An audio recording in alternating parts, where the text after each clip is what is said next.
UOL Líderes. Este podcast traz entrevistas com presidentes, CEOs ou fundadores de grandes empresas nacionais e estrangeiras, debate e divulga ideias e projetos dos diversos setores da economia brasileira. O UOL Líderes entrevista hoje o CEO da Petronas, Luiz Sabatino. Bem-vindo. Muito obrigado. Luiz, qual é o negócio da Petronas no Brasil? O negócio da Petronas do Brasil, ele é um pedaço de uma divisão que as indústrias de oil and gas chamam de downstream. O nosso negócio aqui, ele é focado em lubrificantes. Nós temos uma planta em Contagem, em Minas Gerais, de 72 mil metros quadrados, que tem a capacidade de produzir hoje em torno de 220 milhões de litros de lubrificantes. Então, é uma planta que atende perfeitamente à demanda do Brasil e de alguns países aqui da América Latina. Então, vocês produzem lubrificantes? Lubrificantes. Para que tipo de veículos? Para todos os veículos, ou seja, carros de passageiro, caminhões, motocicletas e também para o segmento industrial. Seja qual for o segmento industrial, nosso portfólio é um portfólio bastante completo hoje. E o que mudou no mercado de lubrificantes nos últimos anos? Olha, a principal mudança, eu diria que são duas grandes mudanças. A primeira é a tecnologia, né? A tecnologia ela tem avançado muito, principalmente com as questões ambientais, né? Hoje, só para você ter uma ideia, 75% do orçamento de pesquisa e desenvolvimento da Petronas tem que ter necessariamente como principal mote a redução de CO2. Então, esse é um dos fatores que vem mudando muito. E o segundo é a forma de se distribuir os lubrificantes, né? A distribuição está um pouco mais concentrada. A própria Petronas Brasil está num projeto de fazer uma alteração no seu modelo de negócio para ser mais eficiente na distribuição. Mas e como é que vai funcionar essa mudança de vocês? Hoje a Petronas ela tinha a estratégia de vender tudo para todo mundo. Isso é muito bom porque o negócio de lubrificantes é um negócio de escala, né? A gente fala centavos por litro. Então, quando você tem a estratégia de vender tudo para todo mundo, ela te dá uma volumetria muito grande, né? Porém, ela causa alguns conflitos na ponta, principalmente para o distribuidor. Você tem conflito de canal, você tem conflito de produto, você tem conflito de preço. Então, a mudança do modelo de negócio, a gente deixa de vender para todo mundo para ter uma rede de distribuidores autorizados no Brasil que terão a capacidade de cobrir todo o território nacional. Então, uma venda mais focada, uma venda mais consultiva, nós vamos ter eficiência operacional muito grande nesse novo modelo, porque a entrega do lubrificante é menos fragmentada, né? A gente está falando de mais ou menos 25 distribuidores, então a gente concentra a entrega, a logística, então tem ganho para as duas partes, né? Para os nossos parceiros e para a Petronas por consequência. E essa rede de distribuição vai ser exclusiva, vai ser Petronas, o consumidor vai encontrar ali a marca Petronas, só a 100% lubrificante Petronas em todo o Brasil. E isso começa a partir de quando? Já começou. Hoje a Petronas já tem 10 distribuidores autorizados e até meados do ano que vem, ou de 2020, a gente vai ter mais em torno de 12, 13, podendo chegar a 15. Então, aí a rede vai estar completa e cobrindo todos os municípios brasileiros. Você falou do meio ambiente, né? E que vocês investem 75% hoje em pesquisa exatamente para diminuir os impactos CO2, né, no meio ambiente. Isso. Fala um pouquinho para mim, quais são as verdades e os mitos em relação aos lubrificantes? Porque tem muita gente que fala de óleo e já se apavora, né? Então, eu queria que você falasse um pouquinho disso, quer dizer, o que tem de realidade, quer dizer, o quanto ele impacta realmente o meio ambiente e o que é mito nessa história toda? O lubrificante, sem dúvida nenhuma, impacta o meio ambiente porque ele não é solúvel na água, né? Então, ele anda meio separado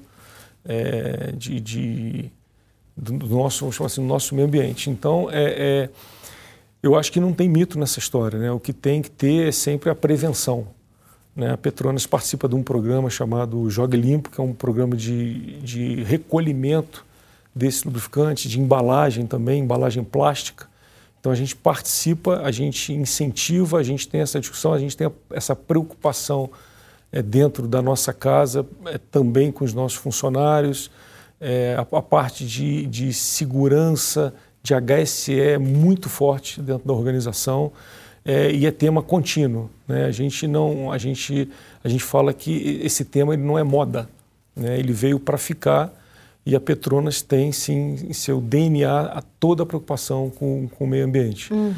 Só pelo fato de você destinar 75% do seu orçamento para que necessariamente reduções de CO2 aconteçam, já é a principal diretriz da empresa para o grupo, né? E você consegue me dar alguns números, por exemplo, quanto reduziu de CO2 e essa logística reversa, quanto que vocês conseguem recolher de embalagens e de óleo do meio ambiente? O Jogue Limpo é um programa que tem várias empresas desse segmento juntos, né? Então, esses números eles são mais ou menos um pouco parecidos. O grande fato da redução do CO2, ela se dá também por questões de tecnologia. Então, recentemente, a Petronas lançou o primeiro lubrificante na América Latina para carros híbridos, né, que é uma realidade, né? O carro elétrico ele é um caminho sem volta e a gente está participando ativamente. A gente lançou esse lubrificante para carros híbridos e na Europa a Petronas foi a empresa que já lançou um lubrificante exclusivo para carro elétrico. Então a gente está pegando esse movimento desde o seu início, né? Então isso traz um pouco esse DNA de tecnologia, de preocupação com o meio ambiente, de fato. O recolhimento ele se dá em todos os municípios brasileiros. Ele é coordenado pela Plural, que é o órgão que as empresas de petróleo se plugam para fazer parte desse programa. É um programa que ele é incentivado, ele é financiado também pelas empresas de petróleo e a gente não abre mão disso, né? A gente cada vez mais quer que isso vá acontecendo, tanto com o lubrificante quanto com a embalagem, né? Principalmente até a embalagem, pela questão de plástico, né? Porque o vazamento de lubrificante ele é muito pontual. Ele praticamente acontece só em algum tipo de acidente específico, mas a embalagem não, você usa e o que acontece com a embalagem, né? Então a gente tende a recolher a embalagem também. Mas a gente tem muita empresa informal no Brasil que ainda faz essa troca de óleo, né? E que não tem o descarte adequado, né? E que acaba poluindo aí o meio ambiente. Existe vocês têm um controle um rastreamento desse óleo de vocês, de como é que ele chega na ponta e como é que ele volta para vocês? O controle na sua totalidade não. É um dos pilares desse projeto distribuidor autorizado. A gente tem um módulo que a gente chama o módulo de HSE, onde a gente também faz todo o processo educativo dos clientes desse distribuidor. Ou seja, como descartar, como usar, como ser consciente. Então a gente tenta cercar todas as saídas que a gente tem para poder falar desse assunto, que é um assunto que é iminente, que é emergente, que a gente não pode virar as costas para ele. Então a gente tenta cercar todas as pontas que a gente tem, seja num cliente industrial, seja num cliente automotivo, para ajudar na educação. Eu diria que nos últimos anos a gente tem percebido um nível de conscientização muito grande dos nossos clientes, né? Principalmente quem está na parte industrial, porque realmente isso entrou na agenda, né? Isso veio para ficar. Então a gente percebe muito claramente que o nível de conscientização e a massificação das informações, o lado de importância que a imprensa está dando nisso é absolutamente fundamental, né? Então é um assunto que veio realmente para ficar e a gente tenta contribuir de todas as formas que a gente pode. Você falou do carro híbrido e do carro elétrico. Explica para mim um pouco qual é a diferença, o lubrificante para esses carros é menos poluente ou é igual, mas ele usa menos óleo? Explica um pouco para mim como é que funciona. Na verdade, o carro híbrido ele é um meio do caminho entre o carro a combustão e o carro elétrico, né? Ele trabalha aqui num período transacional até que as baterias tenham capacidade para funcionarem e ter carga suficiente para que a gente tenha tempos de recarga razoáveis, né? Esse é o primeiro ponto. O carro híbrido ele tem um motor a combustão e um motor elétrico acoplado a ele. A grande diferença é quando você está num carro híbrido, pilotando um carro híbrido, dependendo da velocidade, você anda um tempo com o motor elétrico, um tempo razoável. Você pode andar alguns quilômetros com o motor elétrico. Quando isso acontece, o motor a combustão ele é desligado e o lubrificante ele tende a descer para a área molhada, que a gente chama, que é o cárter, que é onde fica armazenado o lubrificante. Quando o motor a combustão entra, esse lubrificante ele está todo lá embaixo. Então as partes móveis aqui de cima elas estão um pouco desprotegidas. Então o lubrificante que a gente desenhou ele faz com que essas partes de cima do motor fiquem protegidas através de um processo de aderência que foi a formulação que a Petronas encontrou para proteger. Então mesmo que o lubrificante desça, essas partes móveis elas estão cobertas por uma camada de proteção. Então a gente tem essa compensação entre o motor elétrico e o motor a combustão. Já o motor elétrico é completamente diferente. O motor ele é 100% elétrico. Acoplado a esse motor a gente tem a caixa de transmissão, que é a caixa de marcha. Então nosso lubrificante chamado Iona, ele faz essa proteção tanto do sistema de engrenagem e de transmissão, quanto das baterias que elas precisam ser refrigeradas, né? Porque a temperatura ela tende a aumentar à medida que a gente anda mais com o carro elétrico. Então, ele tem essa dupla função. Já é um lubrificante testado, já está sendo vendido na Europa e a gente acredita que esse é o futuro. Em relação a usar mais, a usar menos, vai depender muito para onde essa indústria vai levar a questão do carro elétrico. Depende do tamanho da bateria, depende da capacidade de carga, depende o quanto ela vai aquecer ou não. Mas eu diria que hoje um carro elétrico ele leva mais ou menos aí por volta de uns 8 a 10 litros do Iona, né? Enquanto um carro convencional a motor a combustão leva 3 litros, 3 litros e meio, depende se vai com filtro, se vai sem filtro. Porém, ele tem uma durabilidade um pouco maior, o carro elétrico. Né? Então, você troca com menos frequência, vamos chamar assim. E aí, quer dizer, com a tecnologia e com a entrada definitivamente dos carros elétricos aí no cenário mundial, existe uma possibilidade de não precisar mais dos lubrificantes no futuro? Eu li um texto recentemente, até de um profissional da concorrência, que ele faz uma analogia com o case Kodak, né? Eu achei muito interessante essa analogia. Para mim, a grande diferença a Kodak era 100% dependente, né, daquele modelo, e a gente está falando em duas grandes diferenças. A primeira é o tempo, eu acho que o tempo para essa migração na sua integralidade, ele é muito mais longo do que foi no período lá da Kodak. Então, até a gente chegar numa modelagem técnica de bateria que dê conforto para a indústria e para os consumidores, eu acho que ainda tem um tempo muito longo. Esse é o primeiro ponto. O segundo, a gente está falando basicamente, nesse primeiro momento, de carro e alguns fabricantes de moto. Só que a gente tem toda a parte industrial que ainda consome lubrificante, vamos chamar assim, mineral ou sintético, que ainda vai depender muito tempo, né? Então a gente está falando de indústrias como, por exemplo, mineração, siderurgia, que ainda vão usar durante muito tempo esse tipo de lubrificante. Então o modelo ele tem um tom transitório mais suave que o modelo da Kodak, né? Mas sem dúvida, quando essa tecnologia estiver absolutamente dominada, o modelo de negócio muda. Né? Não tem como fugir disso. Porque é uma pressão muito grande, né? A França aprovou recentemente uma lei que proíbe a exploração e a produção de petróleo em todo o território a partir de 2040. Né? Parece distante, mas é quase amanhã. É quase amanhã. E ela proíbe também a fabricação de carros a gasolina e a diesel. Né? Primeiro, o que você acha dessa decisão desses países começarem a adotar esse tipo de coisa? E isso chega no Brasil em algum momento? Eu acho que você usou a palavra correta. É uma pressão de quem tem a visão completa do que está acontecendo no planeta, né? É fato. E ele vira um marco, né? Quer dizer, a partir do momento que você bota uma data, as indústrias têm que se adaptar a isso. Veja que eles falam a princípio de carros, né? Porque a indústria ainda vai demorar um pouco nessa mudança.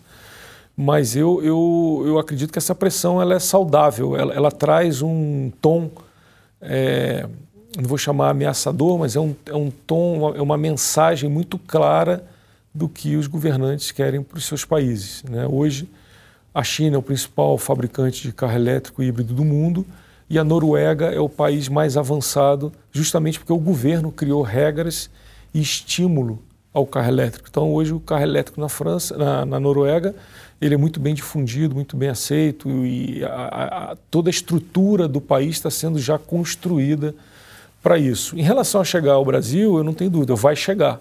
O que a gente não consegue estimar é esse tempo de transição até lá, porque quem vai dar esse tom é a indústria automobilística, né? Ela é basicamente uma indústria globalizada.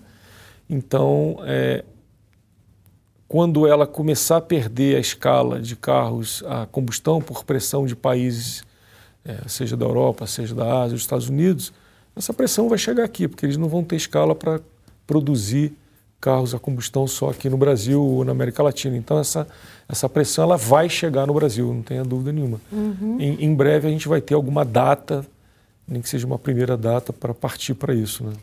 Alguns governos ou alguns governantes, até algumas pessoas não acreditam nas mudanças climáticas, né? E eu queria que você falasse um pouquinho da sua crença em relação a essa mudança, dessas mudanças climáticas. Eu particularmente acredito que a gente está tendo algum nível de mudança climática, não é a minha especialidade, mas para mim existe uma face visível, principalmente quando a gente analisa a questão de tempo, né, de estação de ano e tal, ela é uma coisa mais palpável assim, para o ser humano convencional, vamos chamar assim. Mas a Petronas também tem essa crença, né, que algo está mudando e que a gente precisa contribuir para que isso seja de alguma forma amenizado, né? Então, voltando no ponto, né, quando você tem uma empresa que investe 75% do seu orçamento para reduzir o CO2, é porque essa empresa acredita que o CO2 chegou no nível que ele precisa ser transformado ou empurrado para níveis mais aceitáveis. Então, eu estou muito alinhado com o pensamento da Petronas. Assim, tem coisas acontecendo e todos nós, né, não só o mundo corporativo, mas nós, pessoas físicas, temos que exercer tudo que a gente puder. Né? Você vê a criançada hoje, né, na escola, isso é matéria, isso é pauta, isso é agenda, trazendo essa consciência para as gerações que estão acontecendo, né? Os movimentos, a necessidade de recolher a tampinha, de ter cuidado com plástico. Então, isso é fato. Isso a gente precisa fazer parte desse movimento, que eu acho que é um movimento positivo para nós, para os nossos netos, para os nossos bisnetos. Isso é fato. Uhum. E aí, diante de tudo isso, quais são os desafios de inovação hoje nessa indústria, nesse segmento do petróleo? Quer dizer, o que precisa... ou o que hoje precisa mudar efetivamente para ser uma indústria menos poluente? A pressão dos governos traz a necessidade da mudança, né? Eu vejo muita discussão na Petronas a respeito disso. Recentemente a gente fez um fórum em Turim, na Itália, onde a gente tem um centro de desenvolvimento de produtos para carros de passeio muito grande, um centro fantástico, com recursos para estudo, para pesquisa. E nesse fórum estavam os principais nomes hoje da indústria de carros híbridos e carros elétricos, né? Mais uma vez, a gente teve a confirmação que é um caminho sem volta. E o desafio dessa indústria do petróleo é se moldar a isso, né? É entender essa necessidade de mudança e se transformar junto com esse movimento, né? Então, o Iona já é um traço disso, né? O Iona ele veio para atender uma demanda que aconteceu através de pressão dos governantes, através de uma mudança que está acontecendo na indústria automobilística e nós temos que seguir essa tendência. O principal desafio é acompanhar para onde vai todo esse desenvolvimento, né? O que vai ser o carro elétrico do futuro. é a gente ter essa visão, promover fóruns, discussões, entendimento, para a gente poder atender e talvez até a gente mudar a mão, né? Não esperar a indústria pedir alguma coisa, mas a gente poder ofertar alguma coisa. Hoje, quando a gente fala de OEM, que são os fabricantes, se a gente pegar 10, 15 anos atrás, essa demanda, por exemplo, com redução de emissão, ela vinha sempre da montadora. Hoje, a gente já consegue ofertar, bater na porta e falar, eu tenho aqui uma tecnologia que te ajuda a reduzir. Então, até mudar um pouco essa direção, né? Mas, sem dúvida, é um trabalho que tem que ser feito de mãos juntas, porque vem muita coisa, vai vir muita demanda dessa mudança através dos OEMs, né? E agora pensando, quer dizer, a Petronas é uma empresa internacional, né? Nasceu na Malásia, Isso, né? Mané. E lá na Malásia ela é a operadora de petróleo, né? Do país. Quer dizer, já existe discussão dentro da Petronas sobre o fim da exploração de petróleo no mundo? A Petronas é a empresa de oil and gas, uma das mais novas no mundo, tem 45 anos, e tem um braço muito forte na questão de gás, que é uma outra fonte de energia, né? Essa discussão ela é latente, ela existe. Não sei se você lembra de discussões passadas sobre o fim do petróleo, né? Existia essa discussão, não, o petróleo vai acabar, as reservas vão acabar. Na verdade, o caminho ele é oposto, né? À medida que novas fontes de energia e novas matrizes energéticas vão nascendo, como o carro elétrico, o que vai acontecer vai sobrar petróleo, né? As reservas vão ter super estoque de reservas, só que o custo da extração aumenta. Então fica mais caro extrair. Então o custo por litro do petróleo ele aumenta. Só que isso aí vai na contramão da matriz que está nascendo, que é a parte de energia elétrica, o gás em algumas indústrias. Então essas coisas vão se acomodando, né? Mas a discussão sem dúvida existe. Ou seja, a Petronas, e seja qual for a empresa de oil and gas no mundo, tem que ter isso na pauta, né? Como é que esse negócio vai ser transformado junto com o que está nascendo, junto com a pressão de meio ambiente, para que a Petronas e qualquer outra empresa fique perene nesse mercado, né? Uhum. Falar um pouquinho de portfólio da Petronas. Vocês desenvolveram um portfólio de produtos, assim, desde um cliente único, né, até linhas que são vendidas para vários países onde o grupo atua. Eu queria que você citasse alguns exemplos desses produtos, por exemplo, para cliente único e os produtos mais comuns da Petronas. A Petronas, para responder isso, eu vou voltar um pouquinho em 2012, quando a gente começou a fazer a grande mudança da Petronas, que era tentar colocar a Petronas num patamar diferenciado, usando esse pilar de tecnologia como diferencial. De 2012 ou 13 para cá, a Petronas lançou 100 novos produtos. Nenhuma empresa de petróleo na América Latina fez isso. E a gente fez por várias crenças, né? A gente acredita que a oferta ela é importante, seja qual for o segmento ou o canal, e a tecnologia empregada é um diferencial. Então a gente trilhou por esse caminho. A gente lançou 100 novos produtos, tanto para o segmento industrial quanto para o segmento automotivo. Dentro desse portfólio, a gente tem lubrificantes para caminhões, seja mineral, seja de tecnologia sintética, e essa tecnologia já ajudando também a reduzir a emissão. Para carros de passeio, a mesma coisa. Hoje, talvez a gente tenha um dos portfólios mais completos do mercado, com várias linhas, como o Petronas Cintium, que é utilizado na Mercedes, na Fórmula 1, quanto o Petronas Selenia, que é uma outra linha que a gente tem. Linha para moto, uma linha muito completa também para motocicleta, e linha industrial, seja para qual for o segmento, siderurgia, mineração, energia, a gente tem linha para atender. Então hoje a gente está de portfólio, a gente está bastante completo, não quer dizer que a gente parou, a gente tem inclusive alguns produtos já no pipeline para lançar em 2020, produtos importantes que vão fazer essas linhas ficarem com mais musculatura. Então, essa linha de produto e tecnologia, para a gente, ela é chave no diferencial para atender o consumidor final.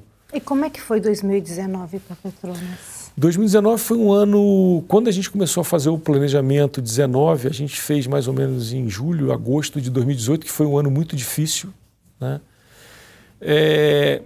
E para ser bastante honesto, eu achei que 2019 seria um ano um pouquinho mais fácil que 2018. E ele não foi fácil, né? Ele até agosto deu bastante trabalho para a gente, né? Só para você ter uma noção, nos últimos 4 anos, o mercado de lubrificante caiu em torno de 200 a 300 milhões de litros. O mercado que a Petronas compete é bastante coisa. Eu estou falando de um mercado que ele era em torno de 1,2, 1,3 bilhões. Esse ano deve fechar em torno de 1 bilhão de litros ano. Mas nem por isso a gente deixou de entregar o resultado. A gente teve alguns recordes históricos na Petronas. A gente teve recorde de faturamento, a gente teve recordes de lucro operacional, a gente teve recorde de venda de produtos sintéticos com mais tecnologia, a gente teve recorde de venda de produto para caminhão. Então, no frigir dos ovos, no apagar das luzes de 2019, 2019 foi um ano muito bom para a Petronas, muito bom. Mas a crise, essa queda no consumo de lubrificantes, ele se deve à crise, ele se deve às pessoas que estão mudando a matriz de mobilidade? A que se deve? Não, basicamente não foi em relação à matriz de mobilidade, porque ela não chegou de fato ainda, ela está em um processo transitório, mas muito devido à crise, né? A gente está lá no topo da cadeia, a gente é fornecedor, por exemplo, para a indústria, quer dizer, fabricou menos, usou menos lubrificante. Se fabricou menos, transportou menos. Se transportou menos, usou menos, e aí essa cadeia toda ela é integrada, né? Então ela deve-se basicamente à crise que vem de 2014 até agora, e é nítido essa queda de mercado. Aquela greve dos caminhoneiros em 2018, ela refletiu ainda em 2019 para vocês ou não? Em 2019, não. Ela afetou bastante em 2018, porque essa crise dos caminhoneiros, ela tem a ver um pouco com a confiança, né? Então, acho que a confiança ela foi para níveis muito baixos, né? Então, a geração, vamos chamar assim, de riqueza, ela ficou um pouco comprometida, né? E além das questões logísticas e operacionais, né? Ou seja, volume perdido em lubrificante é volume recuperável. Quer dizer, se uma indústria deixou de produzir 100 carros, ela não vai produzir mais 100 carros ao longo do tempo, porque o consumo ele é mais ou menos amarrado na produção. Então, ela afetou bastante 18 e 19 a gente não teve problema em relação a isso. E qual que é a tua expectativa para 2020, agora para 2020? Eu acredito que a expectativa ela é boa, a gente está bastante animado. Eu acho que tem algumas coisas sendo feitas pelo governo que são muito interessantes, né? Esse tripé da reforma da Previdência, com a reforma tributária, com a reforma administrativa, pode dar uma energizada nesse mercado, né? Fazendo uma analogia com a empresa, reforma previdenciária e reforma administrativa a ver com o custo do governo, e reforma tributária com link direto com receita, com geração de receita. Então, é a fórmula correta, né? Pelo menos teoricamente é uma fórmula correta. Então, a Petronas está muito otimista, todas as metas são de crescimento para 2020. A Petronas, desde 2012, foi a empresa de petróleo que mais vem crescendo de forma consistente. Hoje a gente tem quase 12% do mercado brasileiro, que é bastante significativo. A gente já exporta para mais de 15 países da nossa planta de contagem. Alguns países como Paraguai e Bolívia, a gente já está na segunda posição de mercado. Então, assim, as mensagens para a equipe são mensagens sempre positivas e de crescimento. Eu acredito que se o Brasil ficar na faixa de um PIB de 1,5, 1,8, a gente já vai sentir uma dinâmica de mercado bem interessante para o negócio de lubrificantes. O que precisa melhorar na reforma tributária? Olha, eu acredito que tirar um pouco de complexidade né? Ou seja, obviamente o Brasil é um país diferenciado por ter dimensões continentais e alguns estados tentam se proteger, talvez até de um planejamento que foi pouco coordenado, né, há 50, 80 anos atrás, onde podia se instalar da forma que quisesse em qualquer lugar do Brasil, né? Isso causou algum desequilíbrio, vamos dizer assim, pró-crescimento do Brasil como um todo, né? Existem países que, se você quiser montar uma fábrica, seja do que você quiser, não é onde você quer, né? O governo dá a diretriz, porque existe um planejamento mais consistente. Então, acho que se a gente puder tirar um pouco dessa complexidade dessa cadeia tributária, eu acho que seria bom para os fabricantes, para quem distribui, para o consumidor final. Então, acho que tem que puxar o fio da meada e analisar, ver se existe um balanço correto nessa cadeia tributária. Essa é a minha crença. Os podcasts do UOL estão disponíveis em todas as plataformas. Você pode ver a lista desses programas em uol.com.br/podcasts. Recebe salário, faz transferência, pagamento, recarga de celular e até empréstimo, tudo sem taxa. PagBank, a sua conta grátis do PagSeguro. Baixe já o app e abra sua conta em 3 minutos. Vamos falar um pouquinho de Fórmula 1? Eu queria entender um pouco por que vocês investem na Fórmula 1, né? Porque vocês têm a marca associada à Fórmula 1, né? O quanto essa associação direta não limita essa imagem para o consumidor, porque a Petronas é, né, da Fórmula 1. E aí eu queria também saber o seguinte, o futuro da Fórmula 1 é a Fórmula E? Então vamos lá. Vamos falar um pouquinho dessa parceria que a gente tem com a Mercedes AMG Petronas. Ela não é uma parceria somente de patrocínio. Ela é uma parceria de desenvolvimento tecnológico, né? O que eu quero dizer com isso? Não há só o fornecimento de lubrificante, né? Há toda uma discussão, principalmente a como esse lubrificante ajuda na performance do carro. Isso passa desde a questão do fluido, né? Que tipo de fluido é esse que a gente vai colocar lá dentro, mas também passa um pouco pela arquitetura do motor em função dos dutos que levam esse lubrificante para cumprir o papel dele, que é basicamente minimizar atrito e ajudar a parte de refrigeração também do motor. Esses são os dois principais. A gente está dentro da Mercedes, né? A gente não está só fornecendo. Então, todo o desenvolvimento, por exemplo, na arquitetura dos motores de 2020, 2021, eles passam por uma conversa com a Petronas. E como esse DNA de tecnologia, de inovação, ele está muito presente na Petronas, só para você saber, a Petronas foi a primeira empresa a lançar lubrificante sintético no Brasil há 30 anos atrás. 30 anos. Então tá no DNA, né, essa construção. Então todo esse ciclo vitorioso da Mercedes dos últimos 6 anos tem muito sim a mão da Petronas nessa questão de lubrificantes. Atrás dos boxes nós temos um laboratório que viaja junto com a equipe, que é um laboratório que consegue fazer algumas previsões, inclusive de quebra de motor, através de análise dos lubrificantes. Então, com uma quantidade muito pequena de lubrificante, num tempo muito curto, a gente consegue dar um cenário para os engenheiros de como o motor está indo em relação à quebra, à dispersão de materiais, a tendências. Então, a gente joga muito junto com os engenheiros. Então, não é só uma parceria de patrocínio. E isso traz muita vantagem, traz muito conhecimento para a Petronas. Estão tentando fazer uma analogia de Fórmula 1 com os carros que estão na rua.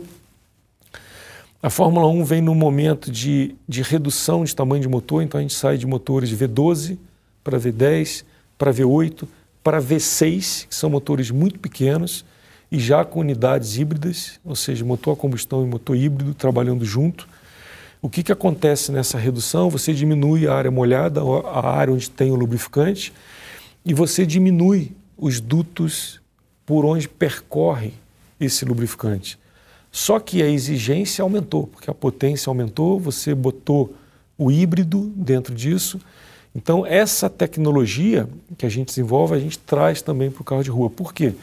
Mesma coisa, os motores estão ficando cada vez menores. Hoje tem motores de 3 cilindros gerando 100, 110, 120 cavalos. Motores pequenos com áreas molhadas menores e com dutos de lubrificação também muito estreitos.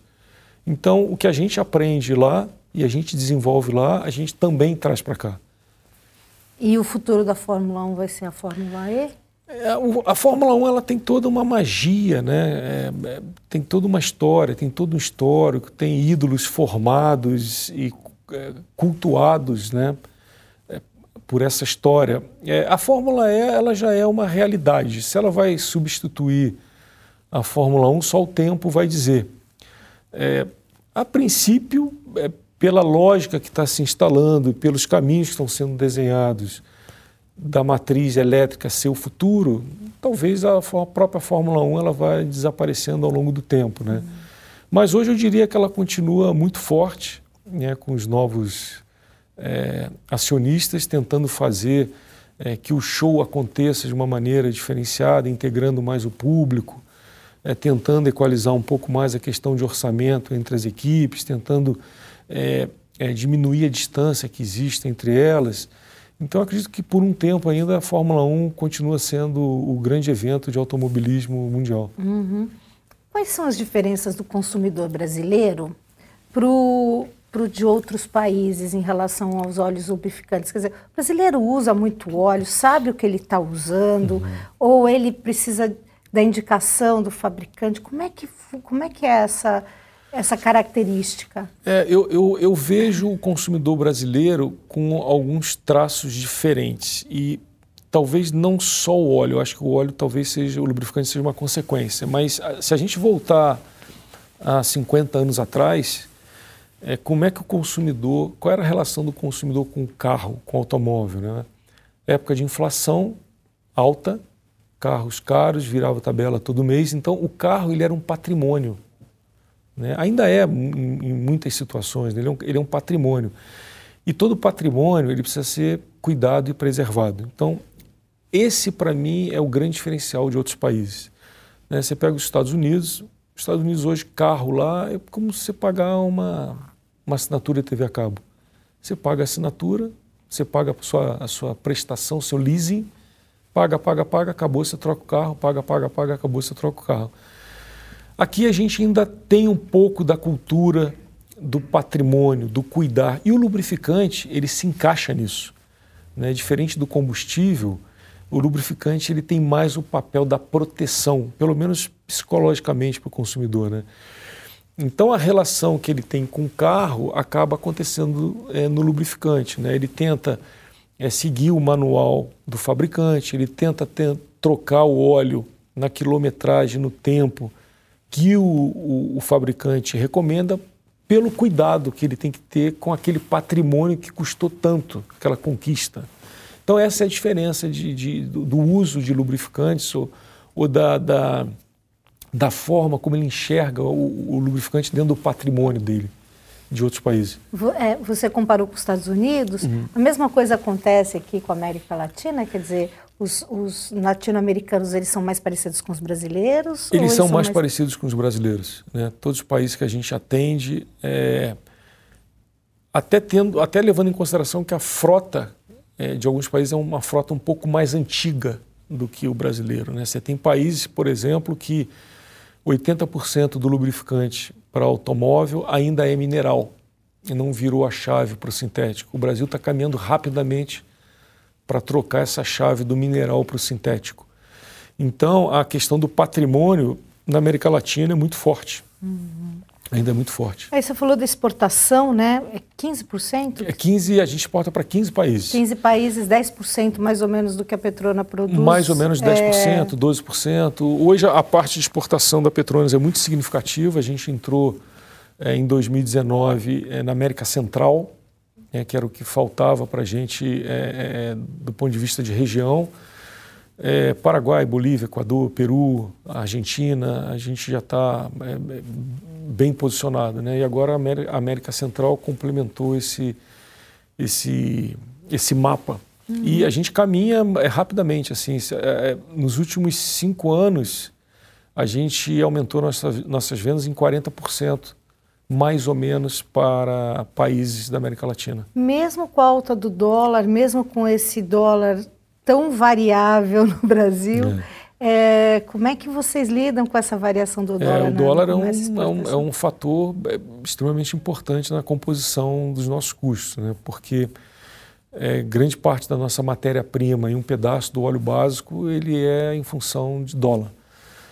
O que a gente tenta fazer é compor essa instabilidade do dólar com formulações, com otimização de formulações que mantenham a performance do produto, mas que tragam para o consumidor um custo e um preço mais competitivo. Então, essa é a estratégia que a gente utiliza em todos os países, né? A gente faz esse balanço e tenta fazer a composição da melhor forma possível. E como é que você explica para a matriz o custo Brasil, o Brasil? Como é que você explica para os malaios como é que o Brasil funciona em termos de economia, de política? Explicar o Brasil sempre é difícil, né, para estrangeiro. O que a gente tenta fazer é, primeiro, ser o mais transparente possível, criar credibilidade no que a gente fala e colocá-los na região, né? Então, a área global ela está sempre aqui tentando entender, seja a área de marketing, seja a área de finanças, a área de RH, porque a área global, eu pelo menos sempre repito isso, a área global é eficiente, não é a área que pergunta o tempo inteiro, mas sim aquela que ajuda a responder. Né? O Brasil não é um país para amadores, isso é fato, né? Seja pela complexidade da região, onde a gente tem no nosso negócio as principais empresas do mundo, a gente tem todos os segmentos de mercado, temos todos os canais de vendas e temos portfólio completo, né? Essa combinação aqui, ela traz uma complexidade de gestão absolutamente desafiadora, né? Aí coloca-se nisso ainda questões políticas, questões econômicas, instabilidade de câmbio.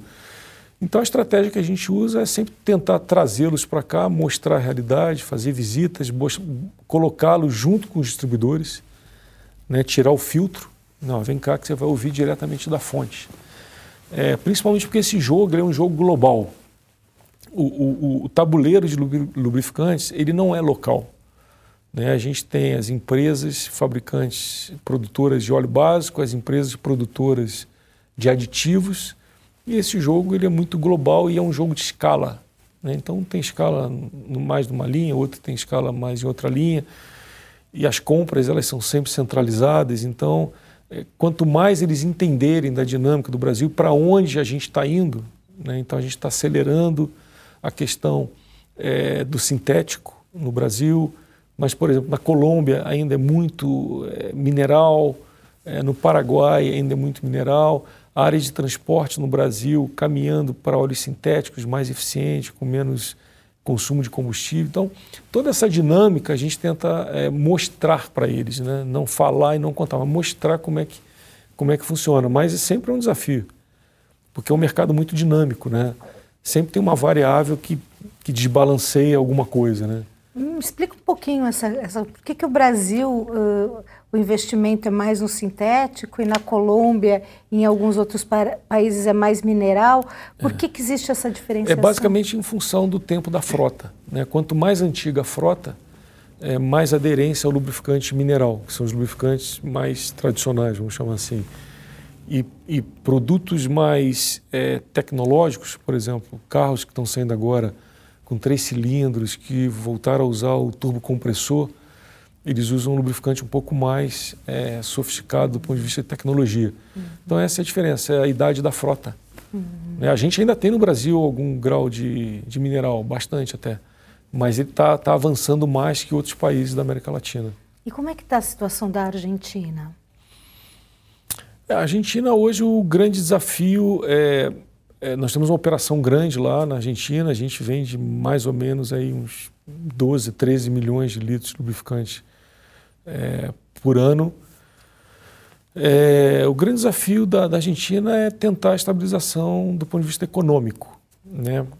você tocou no assunto do câmbio, lá é mais grave ainda, né? Lá a gente tem, como a gente tinha aqui há 30 anos atrás, uma tabela de lubrificante quase por semana, porque a flutuação é muito grande, então a gente tem que tentar minimizar a perda em função da desvalorização da moeda. Então, uma cultura hoje, que é a cultura que a gente vivenciou aqui, da maquininha, né? Hoje a situação da Argentina, infelizmente, é essa. Mas é um mercado muito promissor.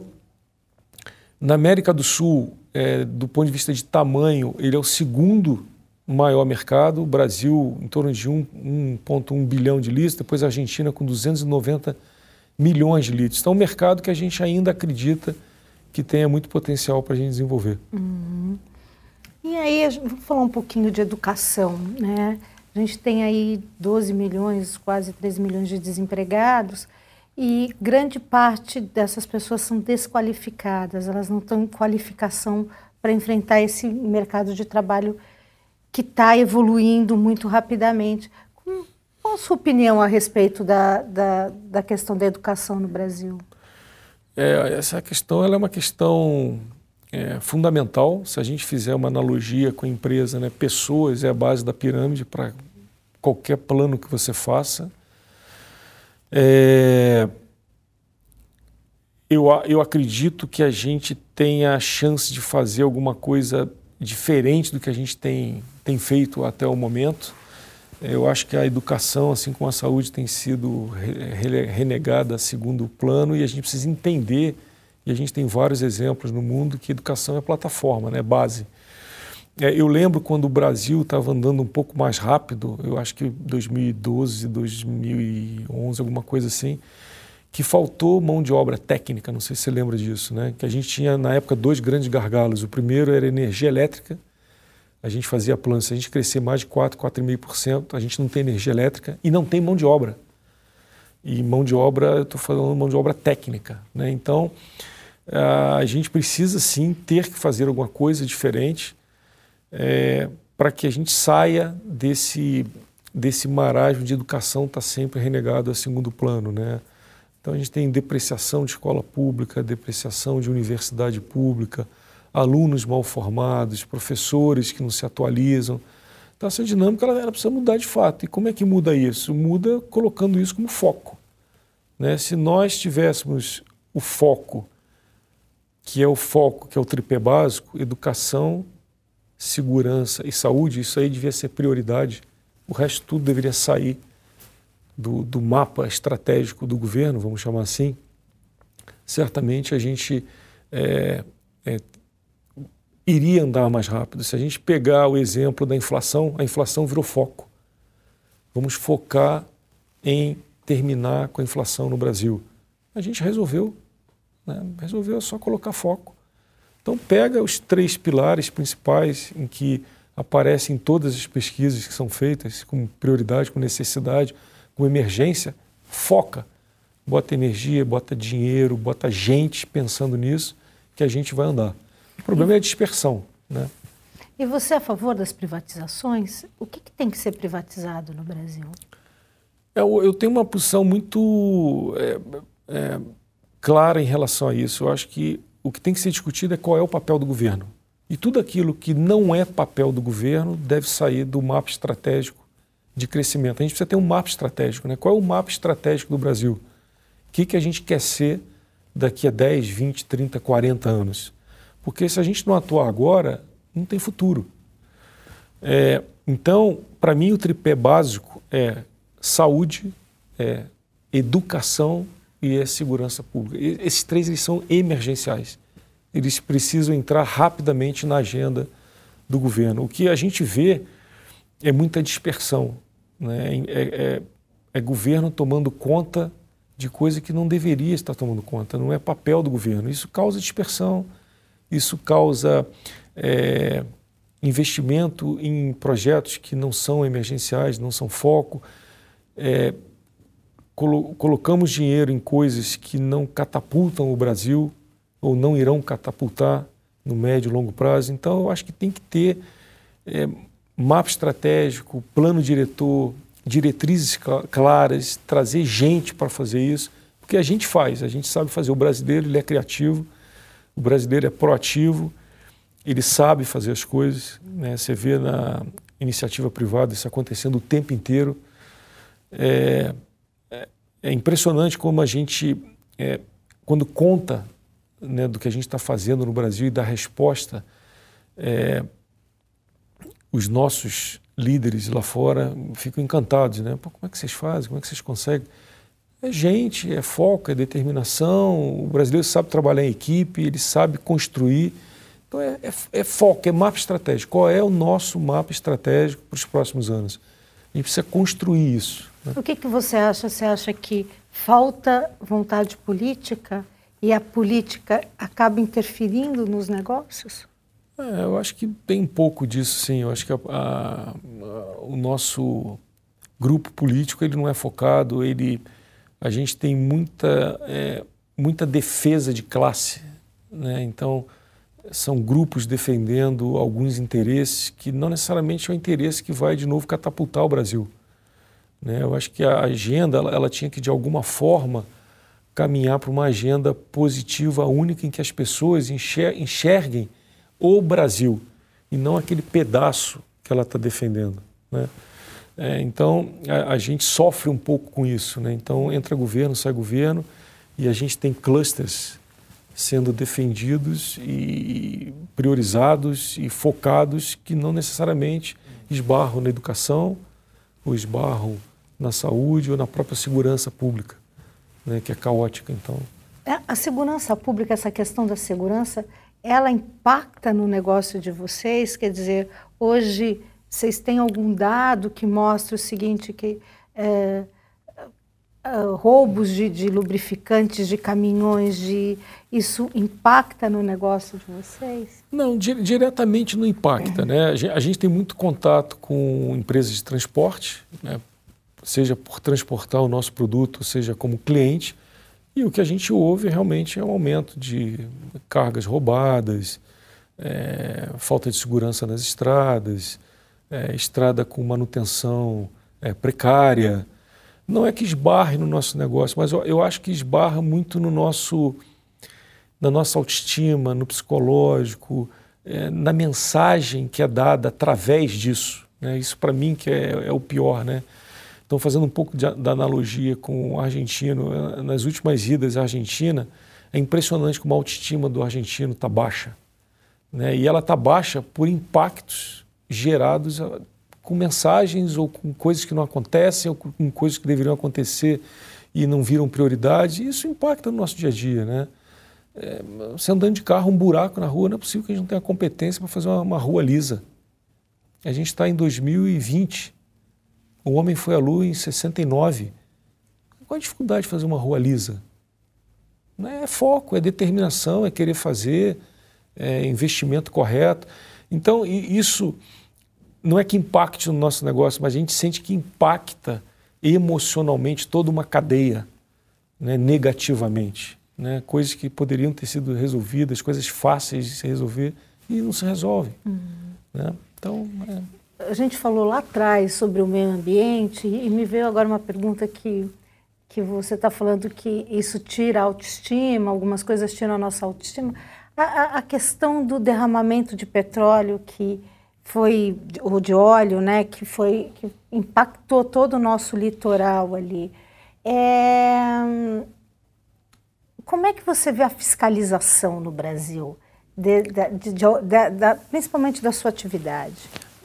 Esse caso específico, assim, eu não sou um especialista nesse tipo de assunto, mas ele, de alguma forma, ele tem a ver com segurança, né? Ou seja, como é que o navio entra em águas brasileiras, né, faz um derramamento de óleo e a gente não tem a menor noção de quem foi, ou está demorando a saber quem foi e a responsabilizar ou esse navio, essa empresa, essa pessoa.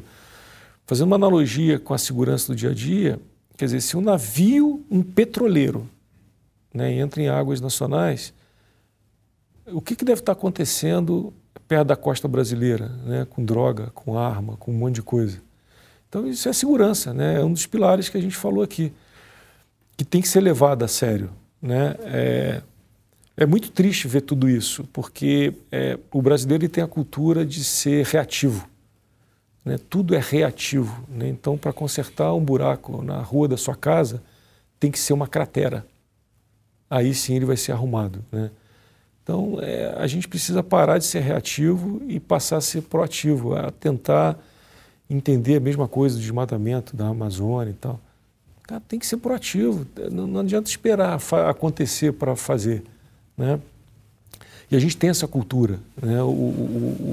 O povo latino-americano tem muito isso, né? E não é só no Brasil, você viaja aqui por alguns países, é claro, você olha um negócio assim, aquele negócio ele não pode dar certo. Tem que acontecer para a gente atuar, né? Talvez essa seja a maior diferença entre público e privado, né? Porque o privado, ele tem no seu DNA a necessidade de enxergar aonde se vai chegar, como a gente vai chegar, de que forma a gente vai chegar. Isso é ser proativo, né? O público ele é um pouco mais complacente com algumas coisas. Então, acho que essa é a grande diferença. Eu acho que a gente precisa mudar a visão de como enxergar as coisas como brasileiro, né? Uhum. Você acha que o Brasil está menos corrupto? Eu acho que o Brasil eu acho que as coisas estão mais explícitas do que no passado, né? Eu acho que a Lava Jato ela trouxe um contexto de tentar ser mais transparente. Aí não estou julgando se está certo ou está errado, mas pelo menos para mim, como contribuinte, né, de poder ver coisas e ouvir coisas que a gente não ouvia, né? Eu acredito que a gente tem que insistir nesse caminho, porque para mim a corrupção é o pior mal que existe, né? As pessoas não entendem que aquilo lá vai esbarrar nos nossos filhos, nos nossos netos. Então, o que eu acho mais engraçado é assim, que alguns traços, algumas pessoas envolvidas em escândalos, né, praticam a corrupção aqui e vão admirar os países que são menos corruptos, né? Vão gastar o dinheiro. Porque não faz aqui, né? Vai para lá ver como é que é e faz aqui. A caneta está na sua mão, faça. Tem que fazer aqui. Então eu não entendo essa lógica, né? Ser corrupto aqui, mas usufruir do dinheiro. Qual é o racional disso? Nenhum, né? Uhum. Fala um pouquinho para mim. A Petronas comprou recentemente as concessões de campos de petróleo aqui no Brasil, né?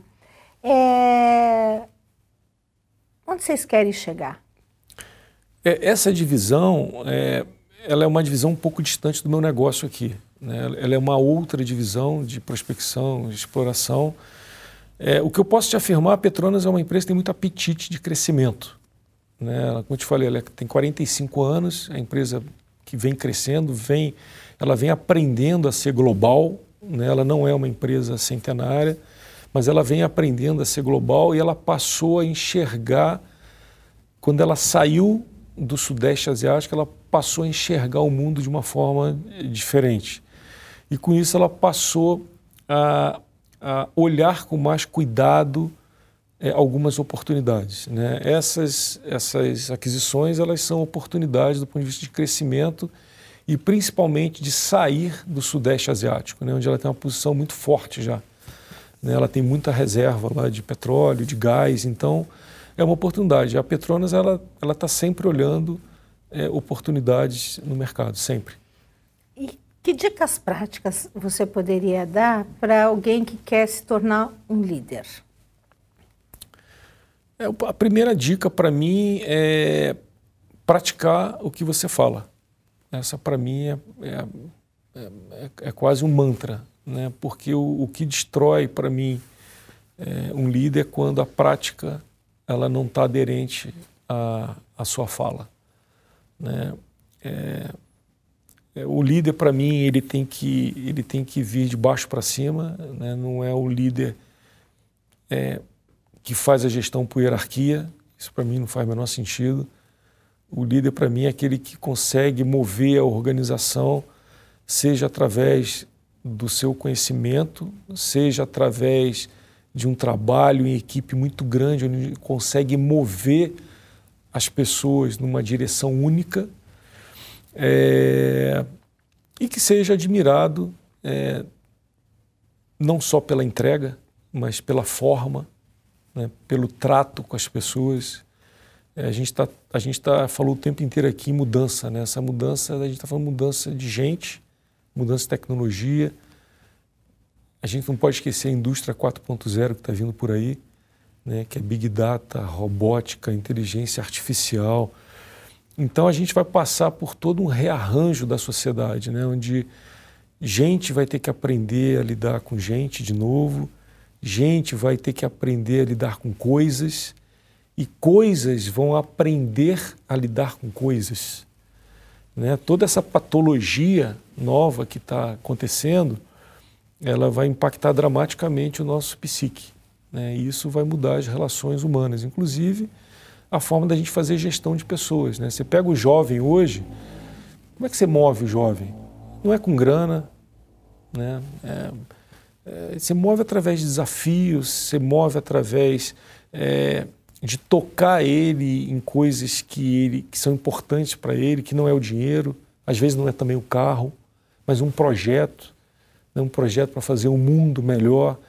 Então, eu acho que até a liderança ela vai ser impactada por essas mudanças. Algumas delas talvez aconteçam numa velocidade grande, né?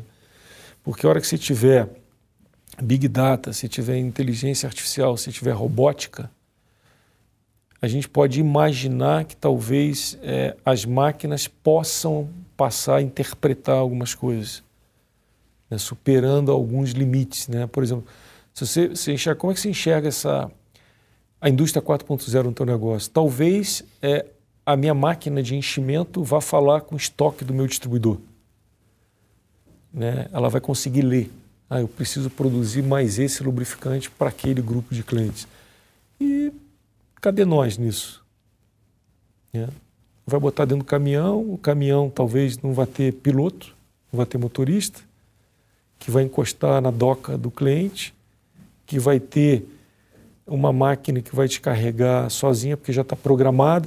Então isso tudo vai mudar muito, né? As patologias novas vai trazer um grau de ansiedade grande, porque empregos vão ser mudados, vão desaparecer, novas demandas vão aparecer, você vai se conflitar o tempo inteiro com máquinas, que hoje você não tem. Hoje a máquina faz o que você pede, mas não necessariamente no futuro ela vai fazer o que você pede, ela pode te questionar.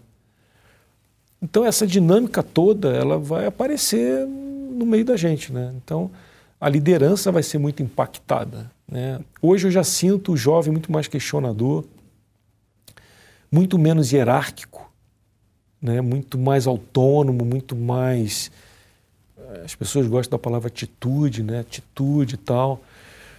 Mas por trás disso também tem toda uma carência de atenção que é normal o ser humano, né? Toda uma atenção, todo um desenvolvimento precisa ser feito, toda uma construção emocional que precisa ser feito, né? E o mundo corporativo tem um papel importante, né? Na hora que você bota trilhos para esses jovens, né? Você ajuda a formação deles, né? Então, acho que a liderança hoje, ela certamente não se aplica ao que a gente falou o tempo inteiro aqui de futuro.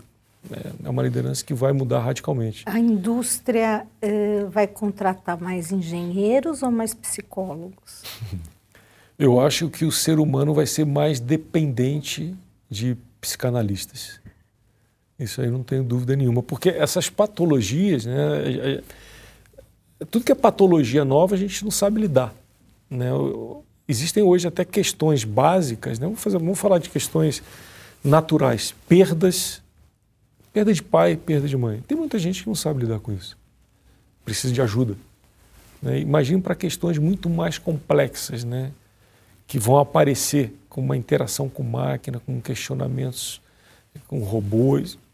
É uma patologia que precisa se olhar, porque me assusta um pouco quando eu vou a alguns fóruns e eu vejo alguns líderes falando de indústria 4.0 e o profissional fala assim, não, porque os relés que vão na máquina vão ser outros tipos de relés. Cara, eu não estou falando de relé, eu estou falando da sociedade inteira que vai ser impactada, aí sim, pelo relé que ele vai botar na máquina dele.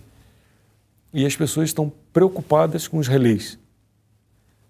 Para mim, é outra dimensão. A gente está caminhando para uma sociedade assim, meio Blade Runner, meio Transformers, é isso que você está tentando dizer? Eu acho que é uma sociedade que vai mudar muito. Para mim, a indústria 4.0, depois da grande revolução industrial, ela muda radicalmente, assim. Ela muda a relação humana, ela vai mudar a relação humana. Muito.